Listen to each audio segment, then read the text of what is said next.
तो master supreme warrior के इस एपिसोड की शुरुआत वहीं से होती है जहां से पिछला एपिसोड खत्म हुआ था। पिछले एपिसोड के एंड में देखा था वो जो लड़की थी शाय क्यों आई, अरे उसके पास खाली एक नहीं बल्कि ढेर सारा सामान था। एक एक करके यान के वो दिखाती है और कहती है ये तो रियल होगा, यान के मतलब फेक है। एक बुक दिखाती है, कहती है भाई ये सीक्रेट टेक्निक इसमें लिखा हुआ है, ये तो पक्का यहाँ पे रियल होगा। यान के बोलता नहीं मेरी माँ फेक है, सारा का सारा सामान यहाँ पे फेक निकलता है। सैड हो जाते क्या यार ऐसे कैसे, ये सारा का सारा सामान मुझे फेक काय को मिला। सामने से यान के सोचता है कितनी बुद्धू लड़की है, कोई भी जो ठगने वाला बंदा ना इसको ठग के फेक सामान बेच के यहाँ से निकल गया। वो लड़की एक्साइटेड होती है और कहती है हाँ सारा सामान फेक हो सकता है, लेकिन वो बिल्कुल भी फेक हो नहीं सकता। एक छोटा सा अंडा जैसा कुछ यहाँ पे निकालती है, यान के को दिखाती है। वो कहती है ये देखो भाई ये पक्का यहाँ पे रियल होगा। तो सामने से यान के भी देखते केवल let me check, oh shit भाई इसके अंदर से कोई ऐसा तो हो रहा मुझे महसूस नहीं हो रहा, अपने डिवाइन सेंस से चेक करके देखता हूँ। तो डिवाइन सेंस से चेक करता है तो आइडिया पड़ता है और जो चीज है ना उसके ऊपर ऐसा कवर लगा है जो इसका डिवाइन सेंस भी अंदर जाने से रोक रहा है। यानी यान को भी एग्जैक्टली आइडिया नहीं पड़ता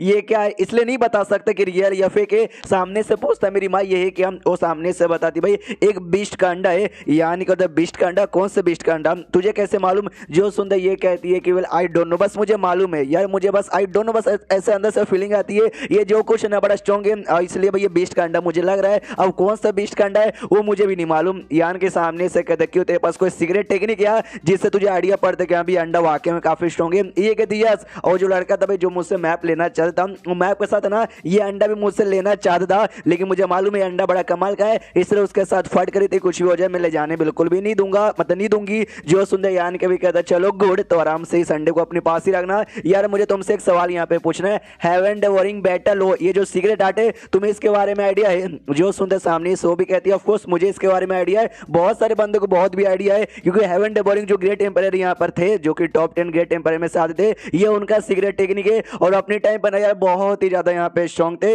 इतने स्ट्रॉन्ग कि भाई जो 10 कमाल के ग्रेट एम्पायर है ना उसमें टॉप 3 में भी उनका नाम आता था। जो सुंदर यानी कि बोलता थे से तुम्हारा क्या मतलब है, अभी के लिए नहीं है क्या। वो कहती है अभी के लिए नहीं है, लोग ऐसा कहते हैं उनका जो हेवन डेवरिंग बैटर टेक्निक जो यहाँ पे थी ना ये नेचर के खिलाफ, स्टार बॉन्ड का जो प्रिंसिपल है ना उसके खिलाफ था, जी चक्कर में यहाँ पे तुम उसको ज्यादा समय के लिए यूज नहीं कर सकते हो। तो एंड में उनको काफी दिक्कत हुआ, उनकी मौत हो गई, ऐसा लोगों का कहना है। लेकिन मुझे पूरा विश्वास है ये जो भी कहानी ना पूरी कहानी फेक है, वो शायद अभी भी सही सलामत है क्योंकि जहां उनकी मौत हुई ना भाई वो जगह देखने से ऐसा लगता ही नहीं है कि हाँ भी उनके टेक्निक की वजह से मौत हुई होगी, किसी और ने जहां से यहाँ पे मारा है। उनकी जगह पे जहां मौत हुई ना शैटरिंग से उसको यहाँ पे कहा जाता है, जो कि एक टाइप का सेट यहाँ पे सामने से यान के कहते देखो तुमने क्या बोला, जो 10 के टीम पे थे उसमें से टॉप 3 पे इनका नाम आता था, बाई चांस मान लो तीसरे पे नाम आता था तो इनसे स्ट्रॉन्ग 2 बंदे हो सकते हैं, जो नंबर 1 पे और जो नंबर 2 पे आता होगा। इसका मतलब तुम समझ गई उनको किसने मारा होगा। जो सुंदर सामने सो कहती है मैं कोई बुद्धू ना हूं, इतना तो मुझे भी आइडिया पड़ चुका है, लेकिन मुझे भी कंफर्म यहाँ पे नहीं मालूम, बस मैंने अंकल लिखो और आंटी फैंक को बातचीत करते हुए यहाँ पे सुना था। तो ये जो बात ना ये बात किसी को बताना मत, यहाँ पे उनकी मौत ऐसी हुई थी बनाएंड में चल के कुछ भी गड़बड़ हो सकता है। यान के सामने से कहता हाँ लेकिन यार जो वाकई में ग्रेट एम्पायर यहाँ पे थे उनके जो सीनियर नंबर 1 और नंबर 2 वाले यार उन्होंने सामने से मारा तो मारा खेको भाई, उनके जैसे ही बंदा तो मारना तो नहीं चाहिए था। जो सुंदर शेख कहती है आई डोंट नो, ये बात तो मुझे भी नहीं मालूम। यान के को आइडिया पड़ते कि शायद ऐसा हो सकता है उनके ये जो बैटर मतलब हेवन डेवरिंग बैटर लॉ जो ये टेक्निक है ना हो सकता है इसके चक्कर में उनकी जान यहाँ पे निकाल ली गई होगी। वेल हो सकता है, मुझे मालूम नहीं है, ये टेक्निक साले बुढ़ाऊ मेंग ने मुझे भी यहाँ पे सिखा दिया है। बुढ़ाऊ वो फेंग ने, अरे शिट में नाम ही भूल गया, अरे जो बुढ़ाऊ था ना जिसको इसने आजाद करवाया था उसने टेक्निक सिखाई थी। हाँ यही टेक्निक के बारे में वैसे यहाँ पे बातचीत चलू थी, तो यान के भी सोचता मुझे सोच समझ के कुछ भी इस टेक्निक के बारे में फैसला लेना पड़ेगा।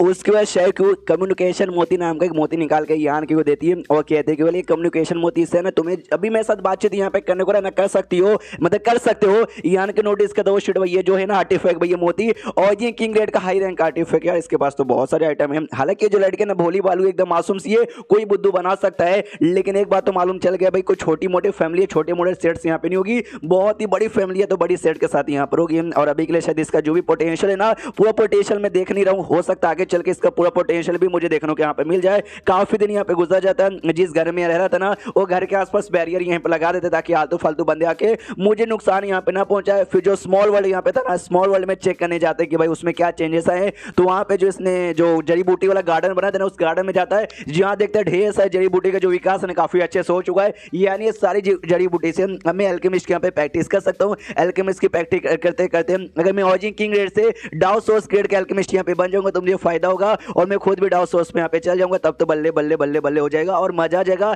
यार इससे मुझे याद आया वो जो डुअल स्वॉर्ड यहाँ पे था जो कि शायक ने मुझे दिया था उसका क्या, वो लास्ट टाइम मुझे याद आया मैंने स्मॉल वर्ल्ड में वो जो कीड़ा वाला था ना भाई जिसको जिसको मैंने अपना ये बनाया था भाई, अरे जो कीड़े के अंदर भाई स्वॉर्ड डेंटेंट को रिफाइन करके बनाया था। हाँ उसके पास मैंने दे दिया था लेट मी चेक, उसके बाद चेक करने जाता है। हाँ तो उस कीड़े ने वो स्वॉर्ड को अच्छे से रिफाइन करके अपनी बॉडी के साथ यहाँ पे ऐसा मर्ज कर लिया था। तो यान के भी देखते हैं केवल इसमें कोई सरप्राइजिंग बात यहाँ पे नहीं है कि जो कीड़ा ना वो बस बॉडी कीड़े का, उसके अंदर मेन जो आत्मा है ना एक स्वॉर्ड डेंटेंट की आत्मा है। तो ऑफकोर्स स्वॉर्ड को ही अपने साथ यहाँ पे मर्ज करेगा, उसको करने दो। और जो हेवन डेवलिंग बैटल हो जो टेक्निक है ना, मुझे इसको अच्छे से यहाँ पे मास्टर करने दो। जैसे धीरे धीरे अच्छे से यहाँ पे मास्टर करने लगता है ना, तब आइडिया पड़ता है कि बोले टेक्निक इतनी कमाल की ना कि लिटरली आसपास कोई भी चीज जिसमें लिटरली हल्की सी भी एनर्जी यहाँ पे रहेगी ना, उसको रिफाइन करके तुम्हारे बॉडी में ट्रांसफर करेगा, जिससे तुम्हारी पावर यहाँ पे बढ़ेगी। जैसे उस बुढ़ाओं ने भी किया था, आजाद होते ही आसपास जो भी जिंदा लोग थे वो सबकी एनर्जी और विटिलिटी ऑब्जर्व करके अपनी पावर यहाँ पे बहुत ही ज्यादा बढ़ाते जा रहे हैं। यहाँ तक कि जो सन हो गए, जो मून हो गए, जो प्लेनेट यहाँ पर हो गए ना, वो लिटरली वो सारी चीजों का, हाँ वो सारी की सारी चीजों का भी वो यहाँ पे एनर्जी चूज कर सकता था।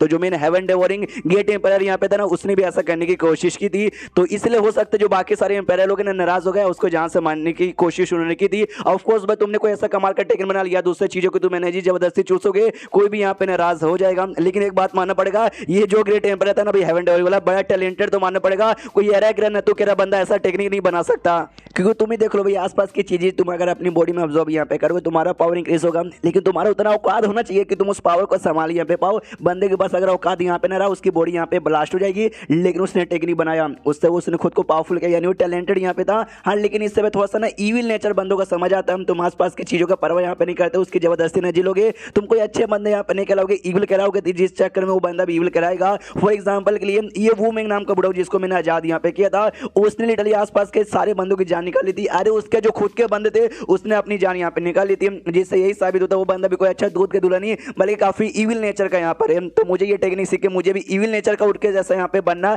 बिल्कुल नहीं है। तभी इसके दिमाग की बत्ती जलती है और समझ जाते कि जो स्टोन परपेट यहाँ पर होते हैं, स्टोन परपेट के तो यही तो काम है। और सामने से कोई भी ऐसा और वगैरह मिनरल्स यहाँ पे खाते, जो मेन चीजें वो निकालते हैं, जो इम्प्योरिटीज है ना उसको भी अलग यहाँ पे कर देते। और जो सेकंड स्टोन परपेट है यार, वो तो मेरा खुद की स्पिरिट है, अगर उसको ये टेक्निक मैंने यहाँ पे सिखा दिया तो क्या होगा भाई, लेट मी ट्राई। तो अपने सेकंड स्टोन परपेट के पास यहाँ पे जाता है, अपने नॉलेज से वो जो सीक्रेट आर्ट का टेक्निक निकाल के, उसका नॉलेज निकाल के डालता है स्टोन परपेट में। तो सामने से स्टोन परपेट उसको सीखना भी चालू कर देता है। यान के भी कहता है गुड गुड। तो अब मैं इंतजार करता हूँ, काफी देर इंतजार करता है। स्टोन परपेट यहाँ पे रुक चुका था, अब यान के भी कंफ्यूज किया भाई क्या हो गया, अचानक से रुक कै को गया। तो अपनी बॉडी से ढेर सारी वेस्ट चीजें यहाँ पे निकालता है। तो यान के समझ आता है अच्छा ये सीक्रेट आर्ट की मदद से उसकी बॉडी में जो भी वेस्ट चीजें थी, आलतू फालतू इंप्योरिटीज, वो निकल गई। वाकई में मानना पड़ेगा भाई ये हेवन बैटरिंग लॉ टेक्निक यार बड़ी कमाल की है। और जो स्टोन परपेट ना अच्छे से उसको सीखना यहाँ पे चालू कर देता है। यान के भी देखते चलो भाई ये यहाँ पे सीख रहा है, तो मैं यहाँ पे काय को बैठा हूँ, मैं भी बाहर जाके जो सॉस कंडेंसिंग पिल है ना उसकी मदद से अपने सेंध एनर्जी को सॉस एनर्जी में कन्वर्ट करके बहुत जल्दी डाउ सॉस पे जाने की प्रैक्टिस करता हूँ। एंड देन ये चैप्टर यहीं पे खत्म हो जाता है। तो चैप्टर खत्म तो वीडियो भी खत्म। तो मिलते हैं अगले किसी वीडियो में, जब तक के लिए बाय।